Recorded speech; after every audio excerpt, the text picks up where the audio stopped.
On the under $3 menu at McDonald's, a McChicken is $2. Because when you're craving a McChicken, you deserve a McChicken. And now that McChicken is just $2 with McValue. Limited time only. Prices and participation may vary. Prices may be higher for delivery. It's time to break down the biggest stories of the day. This is the top 3 stories of the day on KSLSports.com. 97.5 The KSL Sports Zone.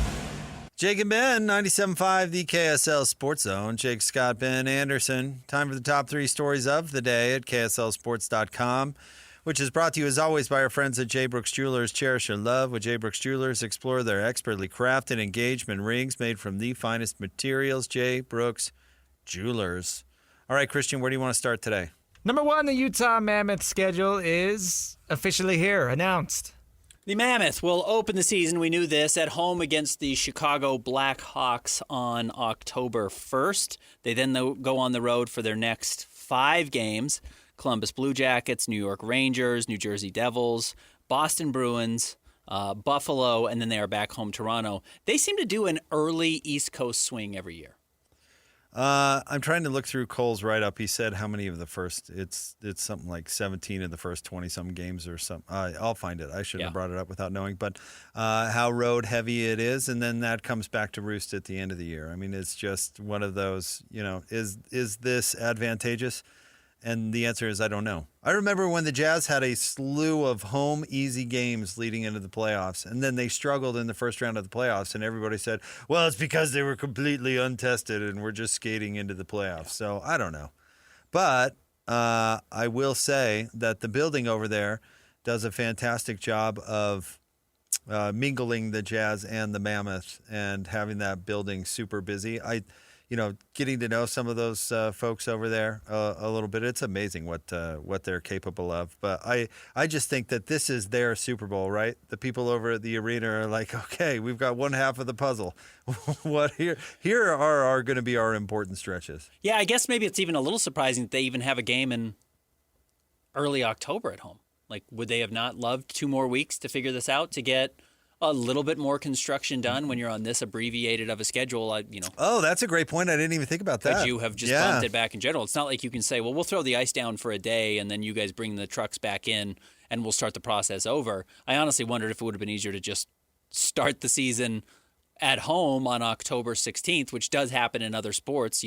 Cold weather outdoor baseball cities, Chicago, Cleveland, etc., don't play home games in March or April, whenever the season starts. They wait until far later in the year. So I wonder if that has something to do with it. All these road games, but the Jazz will be playing preseason then too. So I guess they just have to have it done. What a crazy task. Good on them. Hey, it's what Ryan might be best at. But the logistics alone that go into what's going on over that building is pretty wild. Ryan shared a bunch of photos yesterday on social media, and it looks like it's going to have a completely different feel next time you go in. Well, last year was the lower bowl, right? And this year is half the upper bowl? Half the upper bowl, and then they'll finish it next summer, I believe is the goal.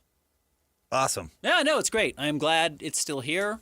I'm glad it's getting an update. It needs it. And I think he's going to do a good job. I thought it was good last year. When are the Knights coming to Salt Lake so we can go over there and throw stuff around? Las Vegas Golden Knights will be here on Good radio. Well, we got to decide. Are we going to fill water balloons with paint or something, or what are we going to throw at them? Are they not coming this year? What's the deal? Is it only one game here? It would be, the only one I'm seeing right now is April 3rd. Okay. I have a hard time imagining that's the only time they're here, though. Got to go down there and yell at them. I've got to put a reminder on my calendar. That's a while. Yeah, that's a ways out. Okay, what's next, Christian? Number 2, the NBA is investigating the Milwaukee Bucks for a suspicious contract for Gary Trent Jr. It's not what I wrote. It's not what I wrote. Looking at the Bucks and what's happened, Gary Trent Jr. is a fine veteran in the NBA. He was on a veteran minimum last year, maybe the last 2 years, but was on kind of a small deal with the Bucks while they were trying to be competitive. And then this summer, after a pretty mediocre season, I would say comparable to SVHT, maybe a little bit better. I'm bringing it. I've got his numbers right here. Okay. Let's see. He played in 65 games, Ben. Okay. Started 21. Played 21 minutes per game, averaging 8.1 points and really nothing else. 1 rebound. Thanks for that. 1.2 assists. So Svi last year played 50 games, averaged 9.4 points, 2.5 rebounds, 1.9 assists. Svi also shot the heck out of the ball, 48% from the floor, 41% from three. Which old Gary did not. Gary, I think, shot okay from three. 36. But not very good from the floor. Yeah. 46. 46. Okay, and fine. Pretty comparable.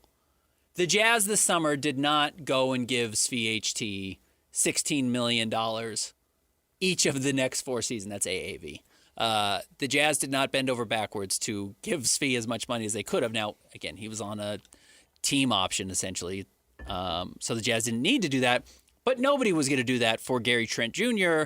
The contract was so big after such a mediocre year that now the fear internally, apparently in the NBA, is that this deal was agreed to last summer with the idea that Gary Trent would make quite little last season and then be made whole on the back end this summer once the Bucks had more salary cap flexibility, thus committing salary cap circumvention.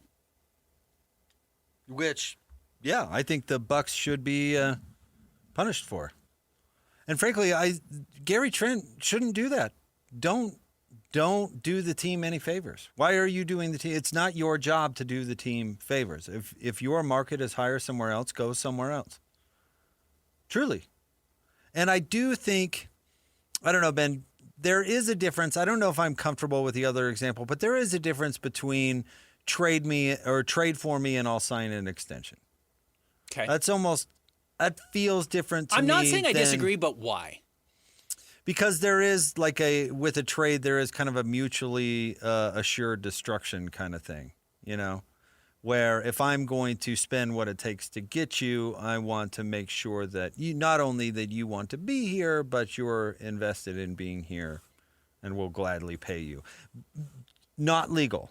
Correct. But I'm more comfortable with that than I am. This is the Trae Young example. Trae says, fine, I'll go to the Washington Wizards. I'll accept a trade there as long as they max me out this summer, which is why everyone's scoffing at the amount of money that Trae Young got this summer. But the truth was he agreed to that money in February or January, whenever that trade was made. He did not agree to that deal, nor did the Wizards on July 1st. Right. That was done several months ago. Chris Paul famously did it when he got traded from the Clippers to Houston. James Harden has probably already done it with the Cleveland Cavaliers. I don't think he signed a new contract, right? Still a free agent, will get a deal. Yes.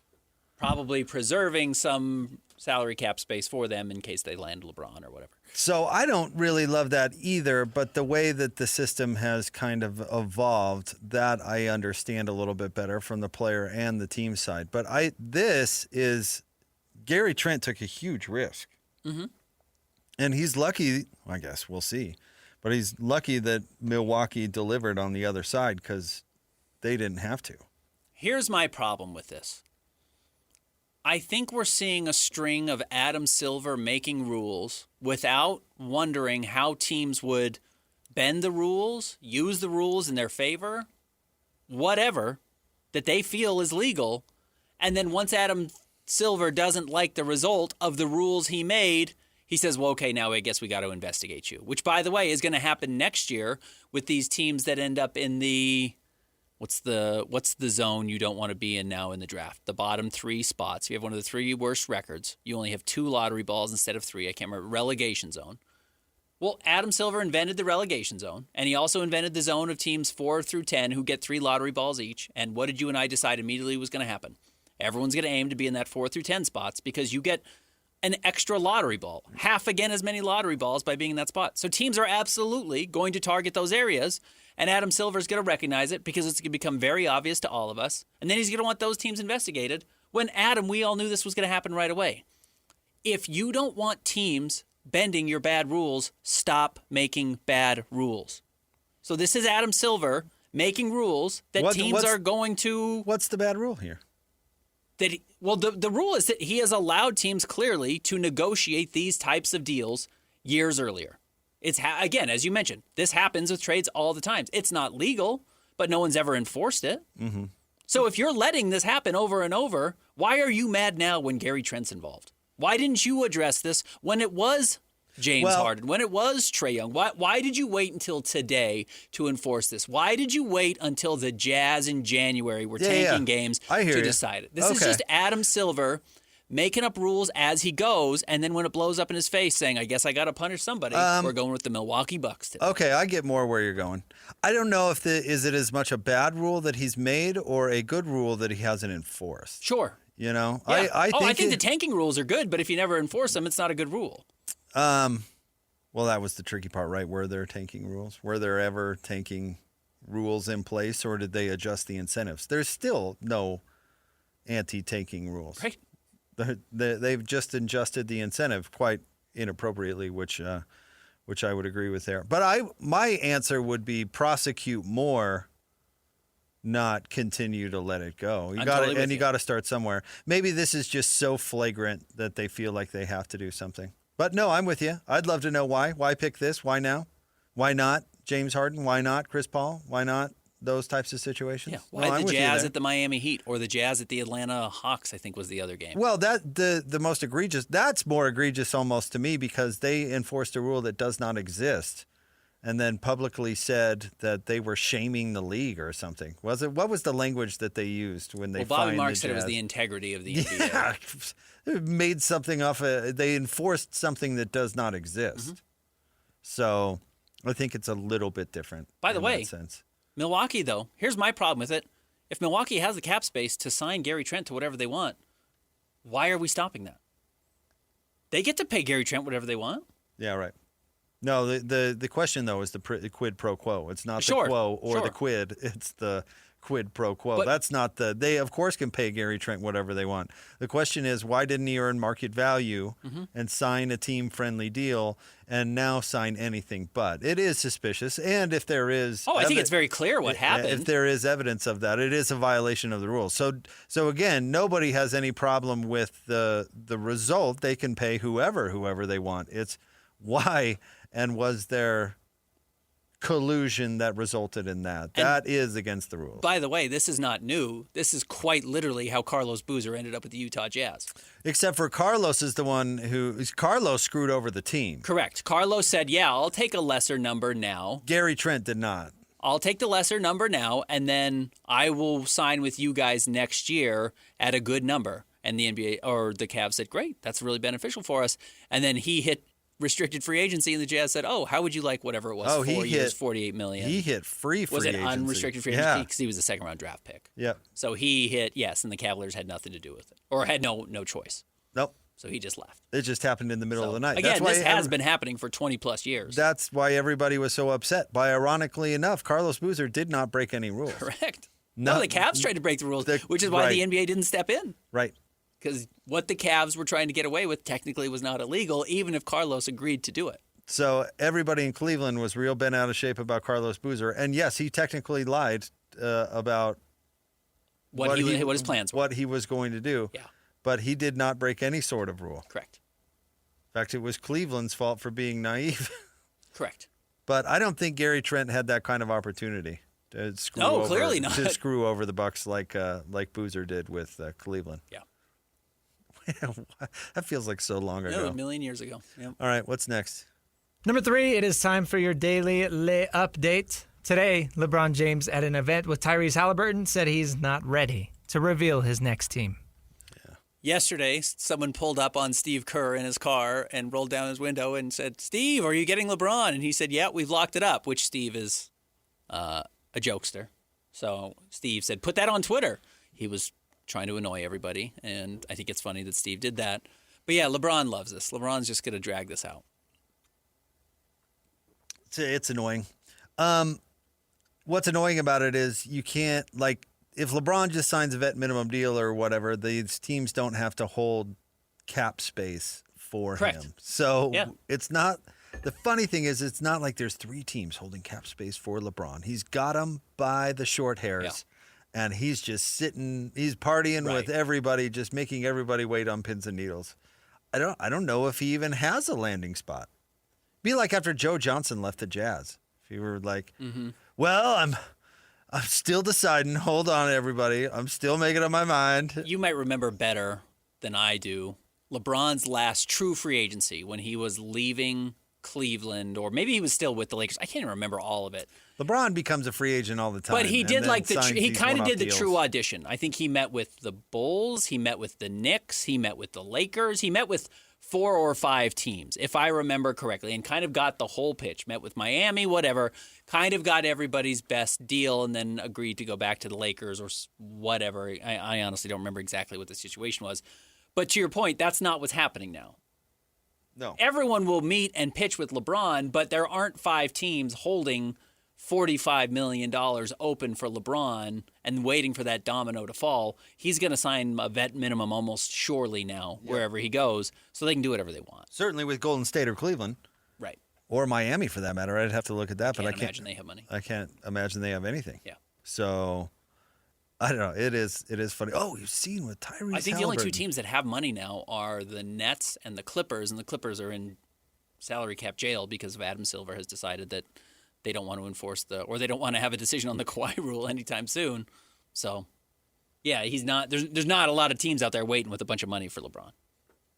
So there's no urgency to get any of this done. No, but they're going to play it off like there is. Well, LeBron likes having his name in the headlines. That's crazy. We don't react this way with like washed up actors. You know what I mean? Mm-hmm. Like, are you glued to the trades to find out what Harrison Ford is doing next? No. Don't know what his next thing is, but I'm not worried about it either. No. And his value to the culture right now is probably right about LeBron's On par value. with LeBron.